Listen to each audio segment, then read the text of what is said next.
अस्सलाम वालेकुम नाज़रीन, उम्मीद है आप खैरियत से होंगे। अल्लाह ताला हम सब को अपने हिफ्ज़-ओ-अमान में रखे और हमें हर तरह की बीमारी से महफूज रखे। नाज़रीन, आज की इस वीडियो में हम बात करेंगे कि सेक्सुअल एवर्जन डिसऑर्डर क्या होता है। जिनसी जो नफ़रत होती है ये क्यों होती है, इसकी वजह क्या होती है और इसका इलाज कैसे किया जाता है।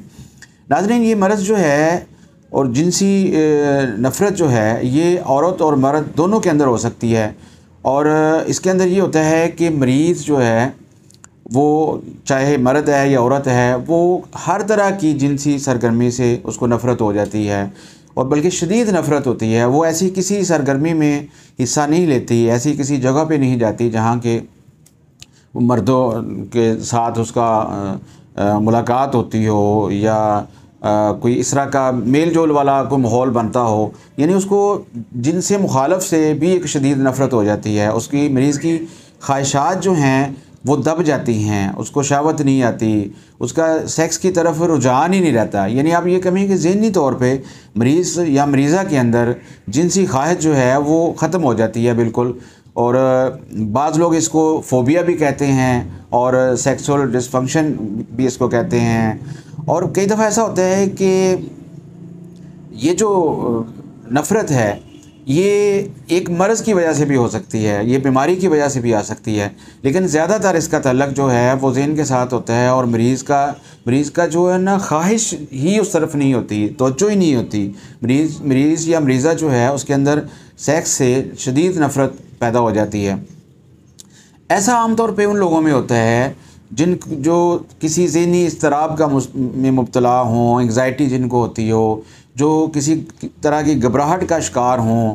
और ख़वातीन के अंदर ये मर्ज़ उन ख़वातीन के अंदर पैदा होता है जो जिनसी तौर पर जिनको हरासा किया गया हो, रेप किया गया हो और या कोई ऐसा वाक़या पेश आया हो कि उनके साथ छेड़छाड़ की गई हो और उसकी वजह से उनके अंदर ये नफ़रत पैदा हो जाती है। जिनसी हार्मोन्स की कमी बेशी की वजह से भी ये मर्ज़ पैदा हो सकता है। अब हम बात करते हैं कि होम्योपैथी में इसका इलाज कैसे किया जाता है।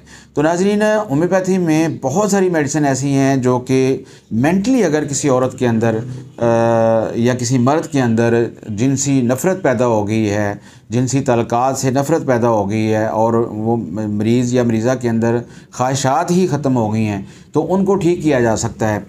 तो इसके लिए बहुत ही एक ज़बरदस्त मेडिसिन है जिसको जिनसिंग हम कहते हैं।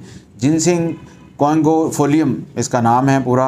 और इसके अंदर ये होता है कि जब मरीज़ को शहवत आती है तो उसको पेशाब की हाजत होती है, बार बार उसको पेशाब करने का दिल करता है। और जिनसी ख्वाहिश जो है ये या तो दो सूरतें होती हैं, या तो ख्वाहिश बहुत ज़्यादा बड़ी हुई होती है और उसको भी जिनसिंग जो है ये इत्तेदाल पे ले आती है। और अगर मर्द या औरत के अंदर जिनसी ख्वाहिश बिल्कुल ही ख़त्म हो गई हो, उसका रुझान ही इस तरफ ना हो, दिल ही ना चाहता हो, तो जिनसिंग जो है ये होम्योपैथी की मेडिसिन है। जिनसिंग ये को इत्तेदाल में ले आती है और उसको ठीक कर देती है। और शहवत के बाद जो वीकनेस पैदा होती है उसको भी जिनसिंग ठीक करती है। तो नाज़रीन, यहाँ आपने ये बात याद रखनी है कि ये जिनसिंग हर्ब जो है, ये जो एक जड़ है जिनसिंग पौधे की, उसको पाउडर फार्म के अंदर लेकर उसके बाद मेडिसिन बनाई जाती है। तो इसका बहुत ज़्यादा गलत इस्तेमाल भी आजकल किया जा रहा है कि आपने देखा कि जिनसिंग बाज़ लोगों के अंदर तो ये है कि ये शहवत को बढ़ाएगी और जिस बंदे के अंदर शहवत ऑलरेडी उसकी शहवत ठीक है या उसकी ख्वाहिश जो है वो ठीक है, अगर वो बंदा जिनसिंग को यूज़ करेगा तो उसकी शहवत ख़त्म हो जाएगी। तो इस लिहाज से इसको होम्योपैथिक मेडिसिन के तौर पे इस्तेमाल करना चाहिए। और होम्योपैथी जो है की मेडिसिन जो जिनसिंग है ये सेक्सुअल एवर्जन डिसऑर्डर को बहुत ठीक करती है, बहुत जल्द ठीक कर देती है। और जिनसी ख्वाहिश से जिन लोगों की दब चुकी होती है, जो उनको जिनसे सेक्स से नफ़रत होती है, उसको ये बहाल कर देती है। तो नाज़रीन, आज के लिए इतना ही। इंशाल्लाह नई वीडियो के साथ दोबारा हाज़िर खिदमत होगा। डॉक्टर मोहम्मद सीर अलवी को इजाज़त दीजिए। अस्सलाम वालेकुम।